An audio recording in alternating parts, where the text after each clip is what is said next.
नमस्कार दोस्तों, मेरा नाम है कृष्णा मिश्रा। आप सभी का जीएस कर्मयोगी में भरपूर स्वागत है।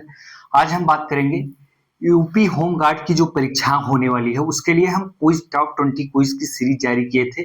तो उसी क्रम में हम अपनी सीरीज को आगे बढ़ाते हुए एक नई क्लास फिर से लाते हैं और आप सभी लोगों के लिए बहुत मेहनत करके एक क्विज बनाई गई है, जो आपके एग्जाम में सीधा आपके यहीं से मिलेगा। आपको आपके एग्जाम में क्वेश्चंस और आंसर यहीं से मिलेंगे।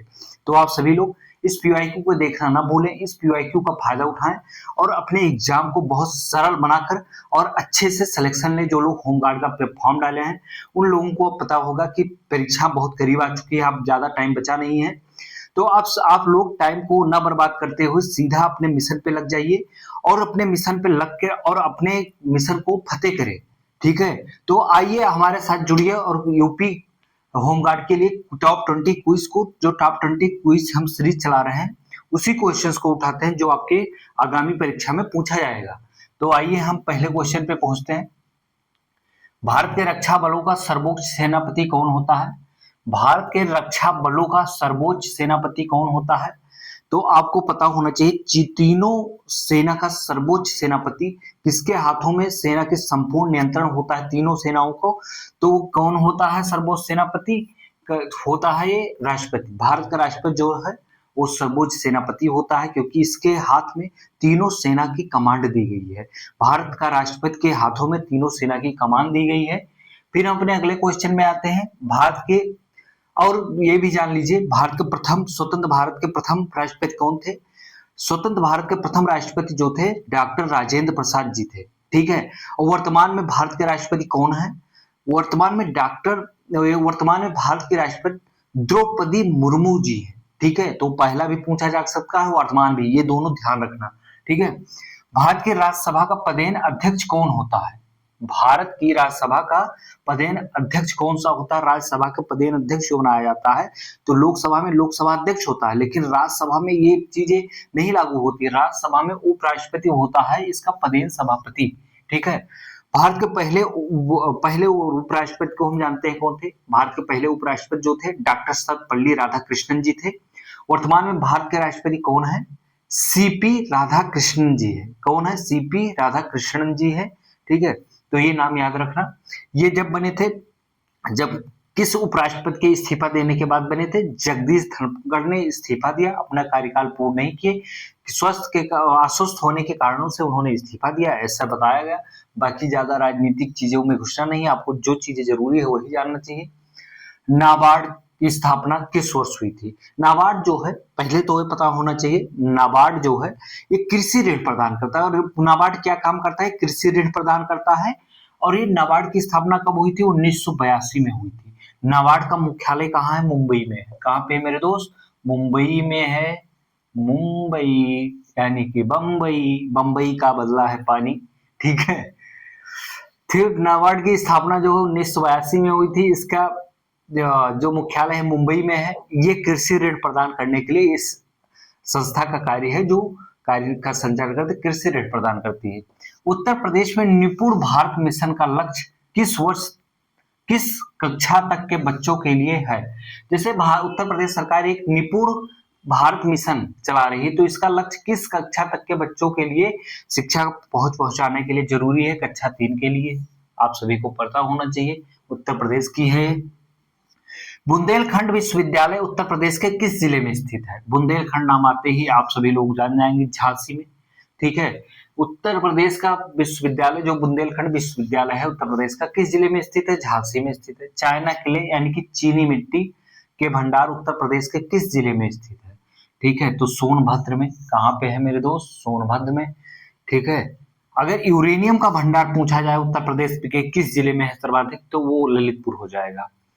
उत्तर प्रदेश में नई खनिज नीति कब लागू हुई थी? वर्ष 2017 में लागू हुई थी। कब लागू हुई थी? वर्ष 2017 में लागू हुई थी। अगर आपको पूरा खनिज से संबंधित पूरा डेटा पढ़ना, हर जिले की क्या स्थिति है, किस जिले में कितना पैदावार होता है, तो हमने यूपी होमगार्ड के लिए कंप्लीट सीरीज बनाई थी। तो उसमें लगभग 50 वीडियो, 50 वीडियो है। हाँ, तो आप जाकर के वहां पे देख सकते हैं एक एक वीडियो। तो यूपी स्पेशल वहां पे इतना बेहतरीन पढ़ा दिया गया है कि ताकि आपका यूपी स्पेशल एक भी ना, वो होम गार्ड की ही क्लास है, वो क्लास जो हमने स्पेशल बनाया था वो होमगार्ड के लिए बनाया था। तो आप सभी लोग जाकर वहां पे यूपी होमगार्ड की क्लास देख सकते हैं और अपने यूपी स्पेशल को बहुत मजबूत कर सकते हैं, जिससे लगभग 50% आपके पेपर में पूछा जाएगा। विंध्य श्रेणी चट्टानों में सर्वाधिक कौन सा पत्थर मिलता है? सैंडस्टोन यानी कि बलुआ पत्थर मिलता है। विंध्य श्रेणी जो भारत की सबसे प्राचीन श्रेणियों में से एक है, उसमें सर्वाधिक कौन सा पत्थर मिलता है? सैंडस्टोन मिलता है यानी कि बलुआ पत्थर मिलता है। प्रतिभूमि का रिकॉर्ड कौन रखता है? लेखपाल। लेखपाल की परीक्षा आने वाली है तो इसीलिए आपके पेपर में पूछा जा सकता है कि प्रतिभूमि का रिकॉर्ड कौन रखता है? तो लेखपाल रखता है। ग्राम सभा भूमि की देखरेख कौन करता है? राजस्व विभाग करता है। कौन करता है? राजस्व विभाग करता है। फिर हम आते हैं अगले क्वेश्चन। फसल नुकसान का आकलन कौन करता है? लेखपाल करता है। ये सब याद रखना। उत्तर प्रदेश में साइबर हेल्प डेस्क की स्थापना की कहाँ की गई थी? प्रत्येक थाने में की गई। उत्तर प्रदेश में साइबर हेल्प डेस्क स्थापना की गई साइबर अपराधों से लोगों को बचाने के लिए, उनकी मदद करने के लिए। तो ये प्रत्येक जिले में, प्रत्येक थाने में स्थापित किया गया है। आप प्रत्येक थाने में इसकी रिपोर्ट दर्ज की जाती है, वहां से मदद की जाती है लोगों की। फिर ओजोन परत कौन सी किरणों को रोकती है? जैसे सूर्य से जो किरणें निकलती हैं, वहां से आने वाली किरणों को कौन सी ऐसी किरण है जो हम लोगों को नुकसान पहुंचाती है और उस किरण को रोकती, कौन? ओजोन की परत कौन सी किरणों को रोकती है, कौन सी किरणों से हमें बचाती है? तो पराबैंगनी किरणों को रोकती है। पराबैंगनी किरणों से हमारी बचत करती है, बचाव करती है। प्लेट टेक्टोनिक्स सिद्धांत किससे संबंधित है? प्लेट टेक्टोनिक सिद्धांत जो है भूकंप और ज्वालामुखी से संबंधित है मेरे दोस्त। फिर भारत में सर्वाधिक गेहूं का उत्पादन किस राज्य में होता है? आपको पता होगा, आपका राज्य, अपना राज्य उत्तर प्रदेश, उत्तम प्रदेश। भारत में सर्वाधिक दुग्ध उत्पादन किस राज्य में होता है? उत्तर प्रदेश में होता है। ठीक है। कृषि ऋण माफी का मुख्य उद्देश्य क्या होता है? किसानों को राहत देना इनका मुख्य कार्य होता है कि किसानों को राहत दिया जाए। फिर हम आते हैं अगले क्वेश्चन पे। भारत में सर्वाधिक सब्जी उत्पादन किस राज्य में होता है? उत्तर प्रदेश में होता है। पहले था पश्चिम बंगाल, लेकिन अब पश्चिम बंगाल हट चुका है, तो अब उत्तर प्रदेश हो गया है। इस प्रकार रहे ये आपके 20 क्वेश्चंस, तो नहीं तो दो ही थे, दो कम पड़ गए, 18 क्वेश्चन है। तो इस प्रकार आप टॉप 20 क्वेश्चन सीरीज से जुड़े रहें और अपने परीक्षा को बहुत मजबूत बनाएं, बहुत बेहतरीन बनाएं और आगे पढ़ाई जारी किए रखें, क्योंकि आपके पास टाइम नहीं बचा है।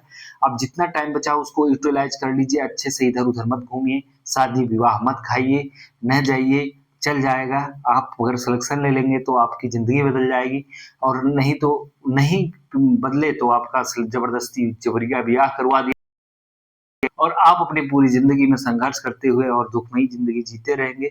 इसलिए जबरिया शादी से बचना है तो आप सिलेक्शन ले लीजिए और मनपसंद शादी करिए और बेहतरीन वर्दी होमगार्ड की पहनिए, ठीक है, और मजे लीजिए जिंदगी के। तो इस प्रकार रही क्विज, और क्विज से जुड़े रहने के लिए अधिक से अधिक लोगों को शेयर करते रहिए, ताकि सभी का, आपसे जुड़े जितने भाई बहन बंधु जितने हैं मित्र का, उनका भी कल्याण हो सके आपकी वजह से। तो ये आप एक बहुत बड़ा कार्य करेंगे, पुण्य का काम करेंगे अगर शेयर करते हैं, लोगों को बताते हैं, तो ये आपके लिए बहुत भलाई का कार्य होगा। और अब भलाई का कार्य होगा तो शेयर करते रहिए, जोड़ते रहिए, लोगों से जुड़ते रहिए और पढ़ाई लगा। ठीक है, टाइम ज्यादा है नहीं। फिर हम अब आपको अगली सीरीज में या इसी टॉप 20 सीरीज में अगली क्लास में मिलेंगे। तब तक के लिए जय हिंद, धन्यवाद।